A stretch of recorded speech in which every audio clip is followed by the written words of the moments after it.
BJP రాష్ట్ర కార్యవర్గ సభ్యులు నగరూరు రాఘవేంద్ర జన్మదిన వేడుకలను కర్నూలులో ఘనంగా నిర్వహించారు. కర్నూలు నగరంలోని నిర్వహించిన ఈ వేడుకలకు పార్టీలకు అతీతంగా ప్రముఖులు హాజరై రాఘవేంద్రకు జన్మదిన శుభాకాంక్షలు తెలిపారు. నరసింహారెడ్డి నగర్లోని ఫంక్షన్ హాల్ను పేద ప్రజలకు ఉచితంగా శుభకార్యాలు చేసుకునేందుకు ఇస్తామని ఆయన ప్రకటించారు. పొత్తులో భాగంగా బీజేపీకి తక్కువ సీట్లు వచ్చాయని అధిష్టాన నిర్ణయం తమకు వేదమని ఆయన తెలిపారు. కర్నూలులో ఎలాంటి అభివృద్ధి చెందలేదని బీజేపీ ఆధ్వర్యంలో ప్రాజెక్టులను తీసుకొని వచ్చి అభివృద్ధి చేస్తామని హామీ ఇచ్చారు. నన్ను కోరుకునే వ్యక్తులు, నా సంబంధిత వ్యక్తులు, మిత్రులు, పెద్దలు, పార్టీకి అతీతంగా అందరూ ఇక్కడ హాజరవడం జరిగింది. వాళ్ళకి నిజంగా నేను చేతులు ఎత్తి నమస్కరిస్తున్నాను.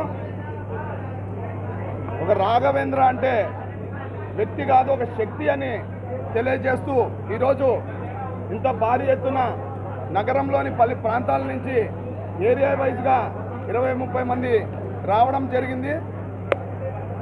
ఇదే కోణంలో మేము చాలా కార్యక్రమాలు కూడా ఇంతకుముందు చేశాము. మా ఇంటిల్లిపాది మంచి మంచి కార్యక్రమాలు చేసుకుంటూ మేము అందరికీ అందుబాటులో ఎల్లప్పుడూ కూడా ఉంటాము. మా కళాశాల యాప్కు పరిచయం చేయడం కానీ బట్ ఒక వేవ్ ఉంటే తప్ప ఎలక్షన్స్లో ఎవరు గెలవలేరు. ఆ రోజు వేవ్ లేని కారణంగా వారు ఎంత శ్రమ పెట్టినా గెలుపు సాధ్యం కాలేదు.